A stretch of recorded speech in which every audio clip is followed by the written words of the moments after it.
So in this lecture for Module 2, we're going to continue the discussion we had in the last module on the history of cosmology, but we're going to look at some of the most important ideas in this history coming out of ancient thinkers like Plato and Aristotle and early modern thinkers like Descartes, Newton, and Leibniz, and Hume and Kant as well. And we're going to build from those ideas into introducing Whitehead's cosmological scheme and the important ideas that go into constructing that scheme. Whitehead's going to come up with all sorts of new ideas and new words to describe the universe as he understands it, like concrescence and prehension. And in order to understand what the heck he's talking about, I think it's helpful to put them in historical context, to relate his positions and his new ideas to their historical predecessors.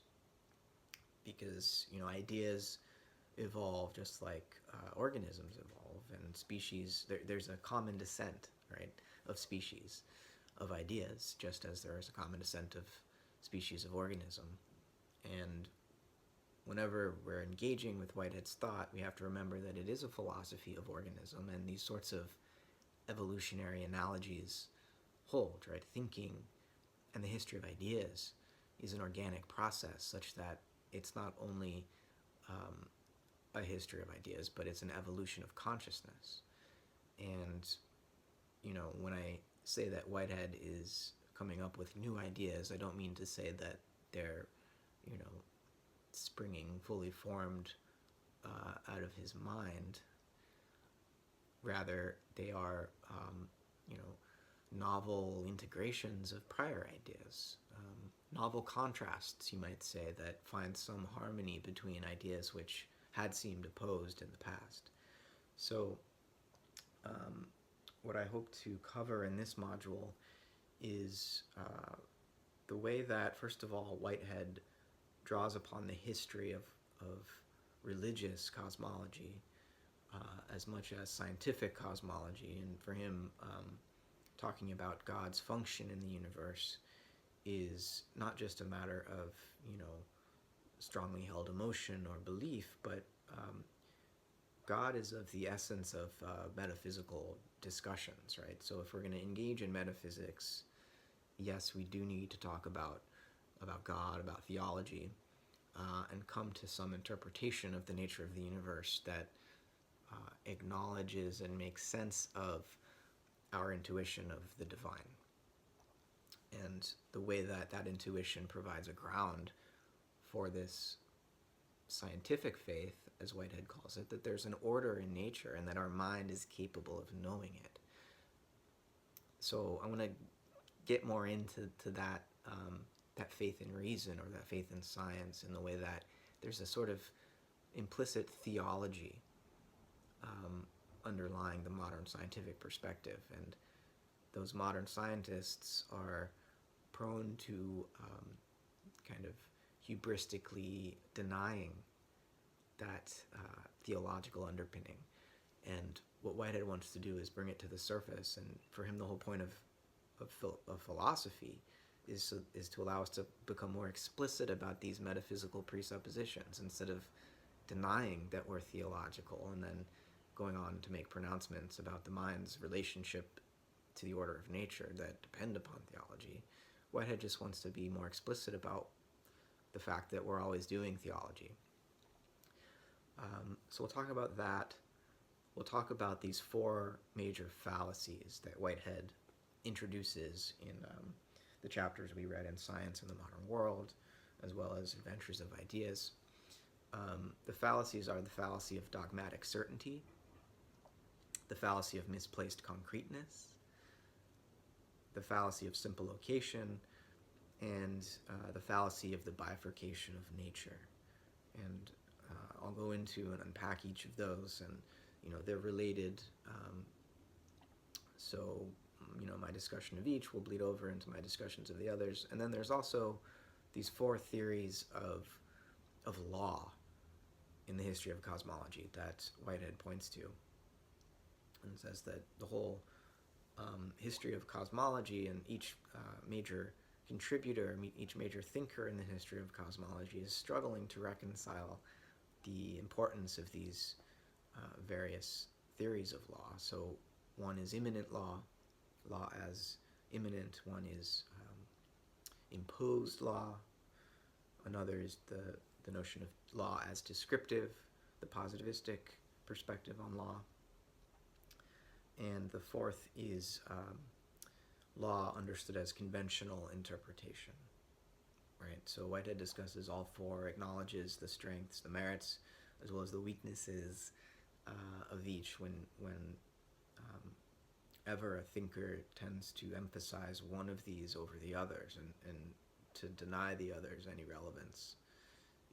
Whitehead would suggest that this is an example of the fallacy of dogmatic certainty, and we need to seek a different kind of balance.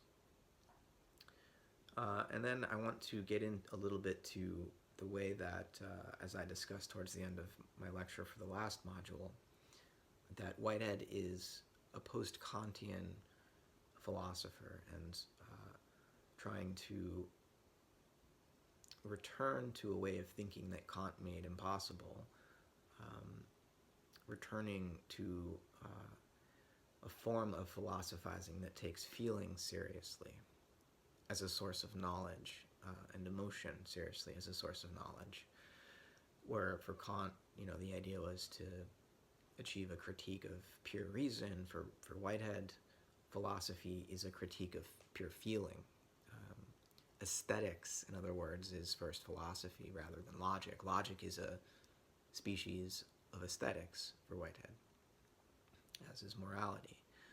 So I want to try to wrap up there with a discussion of Kant, which will lead us into the third module, which will discuss Whitehead's romantic influences. And Romanticism, of course, comes out of Kant's philosophy with Fichte and Goethe and Schelling, bringing some of Kant's insights about aesthetics to fruition, and in fact, in so doing, undermining Kant's own principles. So Kant unwittingly undid his own his own philosophy by offering some insights into aesthetics and organism that the post-Kantian romantic thinkers, the German idealists, would run with. Let's start with what I was discussing around theology as relevant to cosmology. Then we'll get into the fallacies. You could say this is a fifth fallacy, the fallacy of the rejection of religion, which in the modern period seems to go without saying, right? To be rational becomes synonymous with being an atheist, right? Because there's no proof of God, right? But the thing with metaphysics, and when we talk about God in a Whiteheadian cosmological context, we're talking about a philosopher's God here. Whitehead wants to refer to the idea of God in a more general way than could be encompassed by any religious tradition in particular, by any cultural understanding of God. So Whitehead's searching for a general conception of God.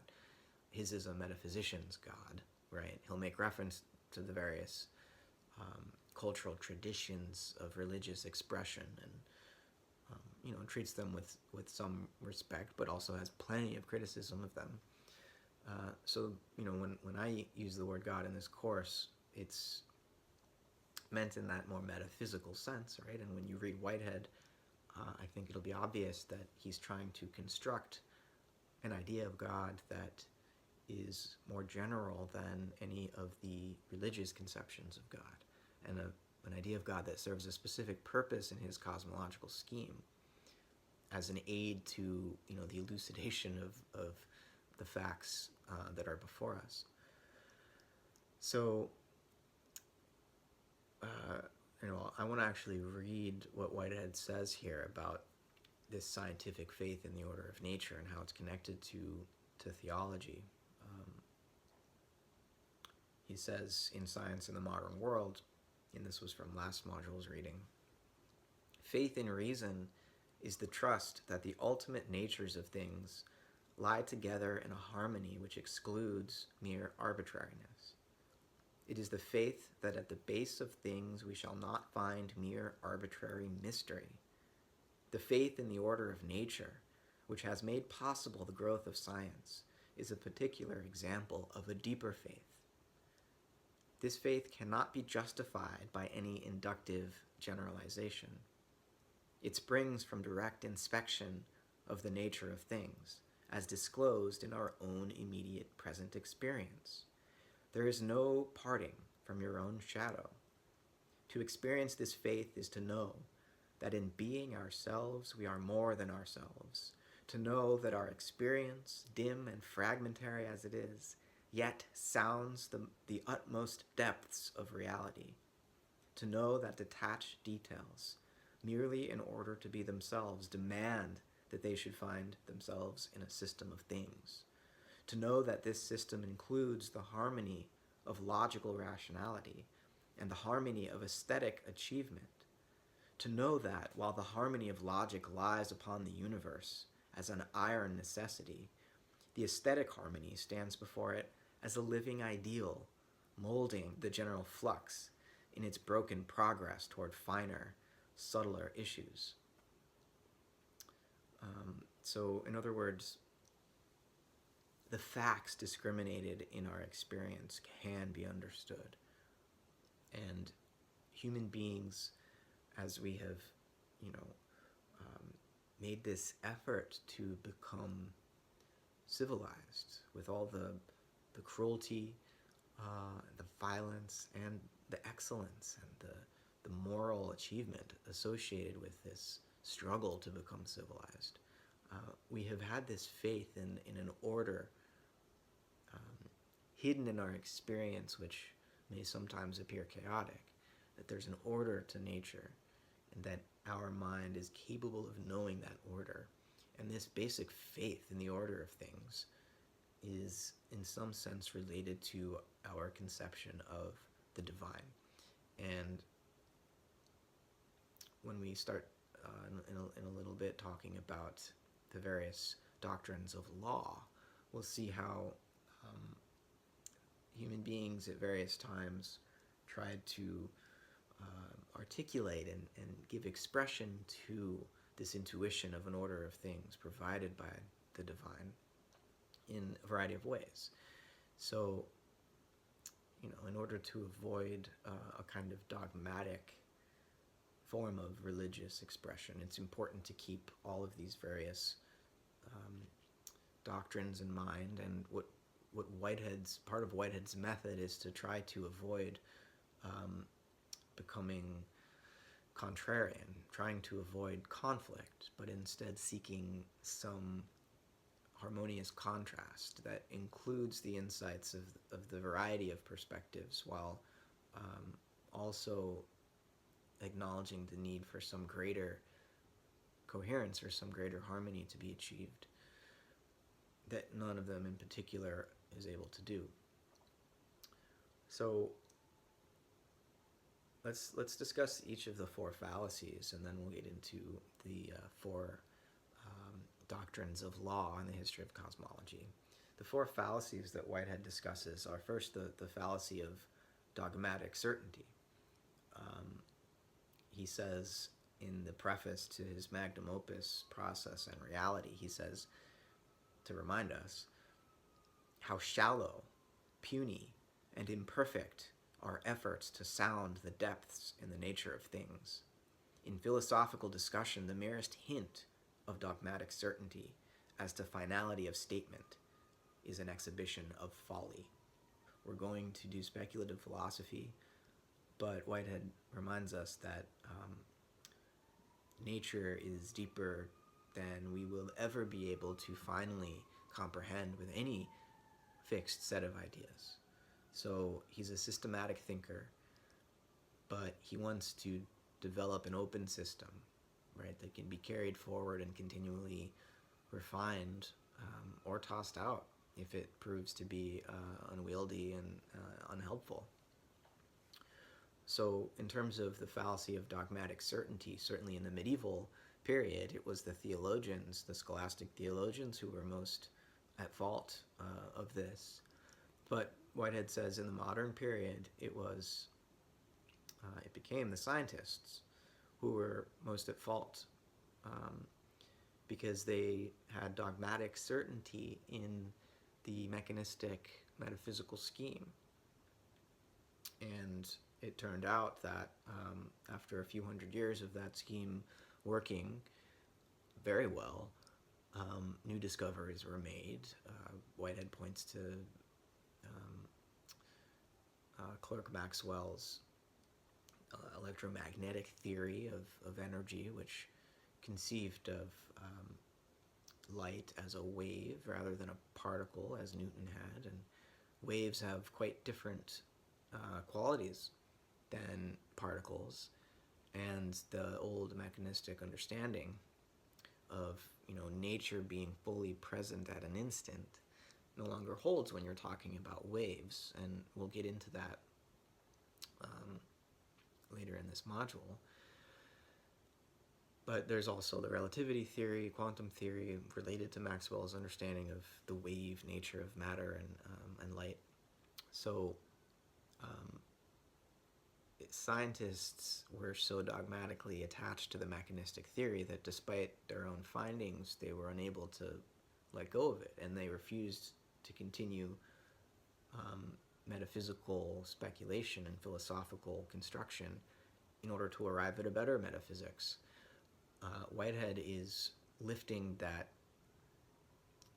veil caused by this fallacy of dogmatic certainty, so that we no longer expect our knowledge to be certain and final, but we are able to pursue knowledge in an open-ended way, where the abstractions that we offer are held lightly. They're held lightly rather than clutched fearfully, as though if they're false, then the world ends. But no, Whitehead wants to invite us not only into a process ontology, but into a process epistemology, where we're really focused more on knowledge as learning, right, rather than knowledge as finished certainty.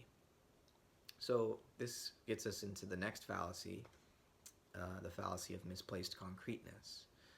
And here basically this fallacy has to do with when we mistake something abstract for something concrete, and we lose sight of the concrete because some set of abstractions has come to dominate our attention. And often abstractions can do violence to concrete reality. You could say that the mechanistic picture of nature is a set of abstractions that did violence to the concrete reality of the actual ecosystem of organisms that composes this planet, because we're wearing these lenses that hid from view the living dimension of the earth. We went about destroying that dimension. The mechanistic paradigm wouldn't allow us to see the living dimension until it now appears to be too late, right, or nearly too late, to do anything about the death that the mechanistic model has brought about. So the thing is, though, and Whitehead's careful to remind us of this, and anyone who's read his thought would recognize this, is that we can't think without abstractions. Right? So the idea isn't to do away with abstraction, it's to arrive at better abstractions. Right? So Whitehead says in Science in the Modern World, you cannot think without abstractions. Accordingly, it is of utmost importance to be vigilant in critically revising your modes of abstraction. Right? So it's about how we abstract, not whether or not we abstract. Being able to think abstractly is what makes us human. this search for generality is what makes us civilized, in the sense that Whitehead means civilization. Um, so, in this context, part of avoiding the fallacy of misplaced concreteness is by engaging philosophy um, as an effort to elucidate concrete fact, right? To shed light on what the nature of concrete experience is. It's easy for someone to say, "Oh, well, we have to be empirical rather than metaphysical," but what do you mean by empirical? As soon as you start to ask, what is the case about our experience, and what is the texture of our experience, you're doing metaphysics, right? So we can't just be satisfied with some vague reference to empiricism or observation. We have to engage in a philosophical inquiry into how reality shows up in experience, and the way that we describe that provides the basis for science to go about its work of searching for those, usually mathematical abstractions that describe the patterns of our experience accurately, and thereby allow us to predict the future behavior of some aspects of nature. So, as Whitehead says in Adventures of Ideas, he says sometimes we have to rescue the facts as they are from the facts as they appear. So sometimes what we take for granted as being the case about our experience is in fact a superficial reading of our experience, and we need philosophy to help us reinterpret our experience, not so much to impose a new set of ideas or to put a new lens in front of our eyes, but rather to really dig into the texture of our lived experience and find new ways of shedding light on its order, on the patterns that are at work in it. And he gives an example of the mythic story of Adam and Eve on the first day of creation, created during the day, right? And the sun is out and the sky is blue. But Whitehead says sometimes an excess of light conceals as much as it reveals, because as the sun sets, the sky darkens and the stars come into view. And Adam and Eve are shocked, right? They thought that the sun was revealing the true nature of the reality which surrounded them, and then the sun sets, and the true nature of the sky reveals itself, and millions of stars become visible that weren't visible before. So sometimes we have to rescue the facts as they are from the facts as they appear. And philosophy's job is not necessarily to go beyond appearance to some underlying non-appearing reality, which would be more of the Platonic notion that Whitehead is critical of, but rather to stick with the appearances, to deepen into our aesthetic encounter with the order of the cosmos, to see what reveals itself there, and to give as accurate an account of that order as we can. And there's another fallacy I didn't include in my list of 4, which Whitehead calls the fallacy of the perfect dictionary. I do mention it in the chapter of physics of the world soul that we read for this module. We'll never be able to offer a perfect description, verbal description of the nature of reality, right? We don't have a perfect dictionary, but we can continually struggle to do so. We can invent new words. Ultimately, Whitehead analogizes philosophy to poetry in this sense. A good philosopher should be a good poet who's able to offer some verbal account of the nature of things and the way of things, such that it elicits understanding in those who hear the poetic pronouncement. So the fallacy of misplaced concreteness, right? We don't want to forget that we're thinking in terms of abstractions and thereby do violence to what is concrete. But it's not as though we could do without abstractions. So we just have to avoid misplacing concreteness onto abstractions. The next fallacy is the fallacy of simple location. And Whitehead discusses, the Newtonian conception of nature as akin to the ancient Greek atomists like Democritus and Lucretius, who conceived of nature as fundamentally atoms falling in the void. And each of these atoms can be described independently of all the other atoms, and space itself exists in some absolute sense independently of the individual atoms. And each of these atoms similarly exists at an instant.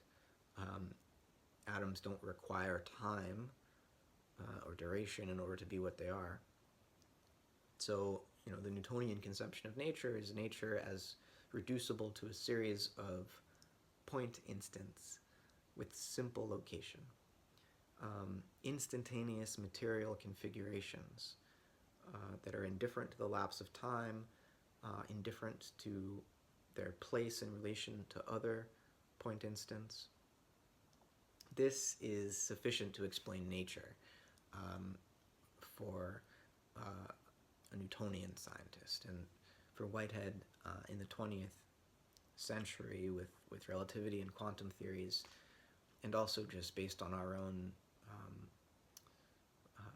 philosophically sophisticated understanding of experience, simple location is a fallacy, right? And Whitehead in Science in the Modern World, in the chapter we read for this module, will talk about Bishop Berkeley's theory of perception and use it as a way of unpacking what he means by prehension. And he shows that if we attend to how we actually concretely experience and perceive the world around us, it's clear that, when I look out the window at a tree, there is some ambiguity that is inescapable, where in some sense the tree is here in me and the tree is out there. It is both here and there at the same time. In other words, it doesn't have simple location when the full metaphysical context of this situation is taken into account. And for Berkeley, he doesn't want to leave out perception from our understanding of nature. And this is starting to bleed over into the fourth and final fallacy, the fallacy of the bifurcation of nature, where you have perception on one side and material bodies on the other. Berkeley was unwilling to allow that kind of a bifurcation. So when you make perception part of nature, all of a sudden simple location becomes impossible. Because if nature is composed of perceptual perspectives, right? If what there is finally are perceivers perceiving one another, then no object can be said to be simply located. Rather, every object is present in every perceiver within its region. So it's a complicated conception of space-time that Whitehead begins to articulate in this discussion of Berkeley. And we will continue to unpack it as we move through this semester together. But you're getting an introduction here to it in the context of the fallacy of simple location, so that what you end up with is Whitehead's ontology of events, or actual occasions rather than point instants. Because for Whitehead, he's still an atomist, right? But unlike the Newtonian atomism, Whitehead's atoms are durations, right? In order to be what they are, they require a certain length of time. And similarly, unlike Newton's atoms, Whitehead's atoms are interrelational, and they inhabit space in a relative way, in a relational way, such that you can't make any sense of what it would mean for a thing to be in a certain place outside of its relationship to its environment. Um, and this harkens back to Leibniz's understanding of space and time as relative. But unlike Leibniz's conception of the atoms, or monads as he called them, as we discussed in the last module, Whitehead thought of the monads as um, all window rather than windowless, as Leibniz conceived of them. Um, for Leibniz, he was offering a contrast to Newton, but he was still stuck in the substance predicate logic of Aristotle, which Whitehead discusses in Adventures of Ideas in the reading for this module, where, because he was still thinking in terms of substances rather than processes, he was led to this strange, um, really unwieldy and kind of absurd theory of the pre-established harmony, whereby individual monads are only related to one another through God, and that God establishes this harmony before anything was created that's determining all substances to realize the best of all possible worlds, which is not to say that Leibniz should be easily dismissed. Whitehead points out that Leibniz also was one of the first not only to develop the relative theory of space and time, but also a doctrine of immanent law. And so unlike Newton, who was, and here we're going to get into the four laws, four doctrines of law, unlike Newton, for whom law was imposed by a transcendent God, and which operate independently of the things which are obeying those laws, for Leibniz, instead of asking what the universe of atoms looks like from the perspective of a divine observer, Leibniz asks, as Whitehead puts it, what is it like to be an atom in this universe, right? So he does, like Berkeley and like Whitehead, want to protest against the bifurcation of nature. So he puts perception at the heart of nature, but it's a kind of perception, again, that's limited by the substance predicate logic of Aristotle, where all of the perceptions that a monad has of the world are inside of its own mind, and the mind, being conceived of as a substance, has no essential relationship to anything outside itself. So, the entire lifespan of a monad is just the playing out of this predetermined series of events, right, that God decided before time and pre-programmed into every particular mind, so that really everything is determined, even though from the perspective of each monad they seem free. What Whitehead does is add, it's a very slight change, but it makes all the difference, right? He allows the monads to relate to one another directly rather than having to first go through the mind of God. Whitehead wants entities, minds, actual occasions of experience to be able to relate to one another directly, whereas Leibniz was forced to make us relate to one another only indirectly through God. So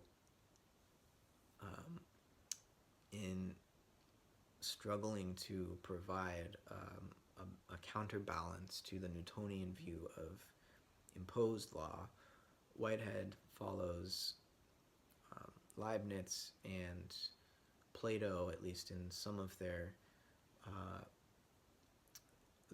works, in looking for some doctrine of intrinsic or immanent law. And Whitehead points to Plato in his dialogue, The Sophist, where he says that he defines being as simply power, and defines power as anything in relation, or anything affected by anything else, anything that is in relationship to anything else. And so, in other words, Plato offers a relational theory of reality. Anything outside of relationship isn't real. And this includes the eternal forms too, right? Without being in relationship in a medium of life and mind, without eros or love to animate the ideas, then they're nothing, according to Plato's doctrine of power as the basis of being. So Whitehead wants to develop Plato's idea of the receptacle, right, which is, as I discussed in the last module, this formless medium that allows eternal forms to take on temporal actuality. And Whitehead wants to articulate the receptacle in such a way that the forms and the actualities are they require one another in order to be themselves, right? So he's certainly trying to avoid any sort of two worlds metaphysics, any sort of dualism, but he still finds it necessary to refer to both eternal forms and actual occasions.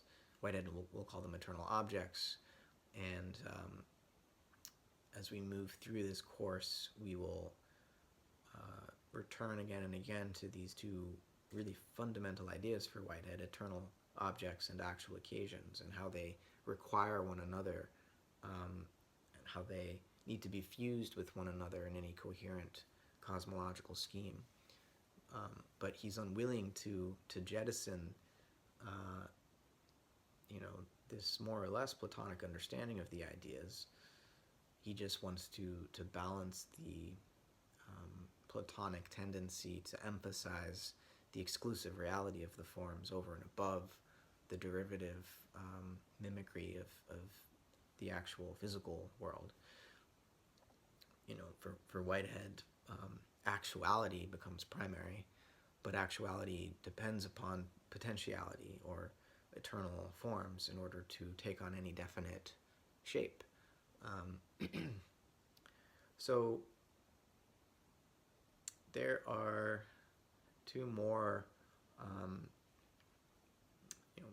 conceptions of law which have been held in the history of cosmology, what Whitehead calls the doctrine of descriptive law and the doctrine of conventional interpretation. So for the most part, science, modern science, has conceived of itself as offering a descriptive interpretation of law. Newton obviously did think that law was imposed by God, but the method he articulated worked whether or not you thought God imposed the laws or not. His method was a purely descriptive one, right? Doing experiments, making observations and measurements, and then using mathematical formalisms to sort of spell out the implications of those measurements and see what predictions can be made to allow for further experimentation and so on. So there's sort of a method of just sticking to the description of observed patterns, right, and using mathematics to connect those observed patterns across various experiments. So in this sense, science can accurately describe present facts, but what Whitehead's point is that without metaphysics, science can't explain anything. It can describe in great detail what the present facts are, but in order to explain something, we need metaphysics. So Whitehead gives the example of the discovery of Pluto, right, in the 1930s, and the discovery was possible because the observed motions of Uranus and Neptune deviated from the expected path, and through some subtle calculations, astronomers were able to determine that there was another massive body out there pulling on Uranus and Neptune, and that they could actually pinpoint precisely where in the sky it should be. And sure enough, when they pointed telescopes in that direction, they observed Pluto. Now, from the positivists' point of view, you could offer some account of how this is possible, but Whitehead's point is that we have this faith in the order of nature, and it's inexplicable without some metaphysical account of why we should take that faith seriously, right? So it's because we have metaphysical trust in the speculative extension of the laws that we discover, like the laws of gravity in this case. It's because we have metaphysical trust that science continues to expand its apprehension of the universe. And positivism seems to deny this. And, Whitehead's not denying that metaphysical speculation untethered from observation, empirical observation, untethered from a need to remain relevant to our practical endeavors. He's not denying that could be, dangerous, but he's denying that we could somehow, because of the danger, just avoid metaphysics altogether. We can't, not if we want science to progress. And then, so certainly science can focus on this positivistic method and make more and more discoveries, but Whitehead says if it wants to explain anything, it needs to accept the need for metaphysics. And then finally, there's this notion of law as conventional interpretation. And here, Whitehead's example is that in the 19th century, discoveries were made of other geometries other than the Euclidean form of geometry, which in Kant's day was thought to be the only form. And it turns out that you can apply different geometries to the measurements we make of the spatial world around us, the spatiotemporal world around us, and interpret the facts in an accurate way. So in other words, multiple geometries are applicable to the physical world, depending on how we measure it. And this might lead one to say that there's an entirely arbitrary relationship between our mathematical models and the nature of the physical world. But Whitehead points out that there is a more general kind of mathematics that is non-metrical and is what's so-called projective geometry, though to even call it a geometry is kind of a contradiction in terms because it's non-metrical, so the language is tricky there. But Whitehead himself did a lot of mathematical work earlier in his career before he became a philosopher on projective geometry. And his point is that there is a more general, or you might say more metaphysical form of mathematical relations that is not arbitrary, and that these other geometries can be derived from. And the other significant thing he points out is that you can translate between these various forms of geometry such that at some deeper level they're kind of equivalent to one another. So while for practical purposes we might choose one geometry over another, ultimately there is some universal mathematical scheme that we might not, and Whitehead admits we don't yet have a complete understanding of, but he thinks he has reason enough to believe through some kind of rational faith that that more universal scheme is not arbitrary. It does exist, and he's doing the same thing in asserting that metaphysical trust that Plato was when he said eventually the problem of the planets would be solved. You know, that the planets appear to wander aimlessly with no apparent reason, but eventually there would be some mathematical harmony discovered which would save the appearances, you might say, right? Sometimes we have to save the facts as they are from the facts as they appear. So, you know, Whitehead acknowledges this interpretation of law as just conventional and convention, right? But he says that there is some ultimate non-arbitrary mathematical relationship underpinning the order of things. It's just not metrical, right? And this is a subtle point, and we'll return to it in later modules. And if you're curious about this, I have some other essays I can direct your attention to. So, you know, this has been a very abstract discussion of the metaphysical doctrines of law in the history of cosmology, and just to show that there are also concrete practical implications here. Whitehead gives the example of how these doctrines of law cash out in the world's religions. So, you know, he says like Islamic war is motivated by the doctrine of law as imposed by a divine personality. And plenty of Christian wars are motivated by this imposition of law by a divine personality. And he talks about the Buddhist withdrawal from the world motivated by a doctrine of impersonal, immanent law, right? Law that is intrinsic to the nature of things, can't be escaped, so we may as well just accept it.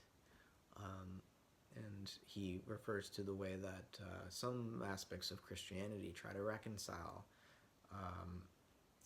the notion of law as imposed or law as transcendent versus law as immanently emergent. You know, there's a sense in which the Christian notion of Yahweh is very much like the lawgiver, imposing fixed rules from beyond. But then Jesus is very much an immanent God who doesn't coerce and impose, but rather attempts to persuade through love, relationship, right? So while our understanding of the metaphysical doctrines of law may seem abstract, they do cash out in this very concrete way when you look at the history of religion. They have implications. Each doctrine of law has implications for how we interact as human beings, right? As members of a society, of a political order. So, you know, Whitehead's a cosmopolitical thinker, right? And he's always engaging in cosmology in order to justify the civilized phases of human society. So when it seems like we're being the most abstract, I think the implications for our concrete life here together on planet Earth are that much more significant. And, you know, I'll continue to try to draw these connections between the abstract ideas and their, you know, personal, psychological, social, and political implications. So finally, I want to just say a word about Whitehead's relationship to Kant, right? Whitehead will point out that after Kant, and really, you know, it probably starts with Descartes, this whole turn toward the subject, where the question is less what do we know and more what can we know. There's a shift away from the cosmological perspective towards an epistemological perspective. Philosophy from Descartes through Kant became increasingly critical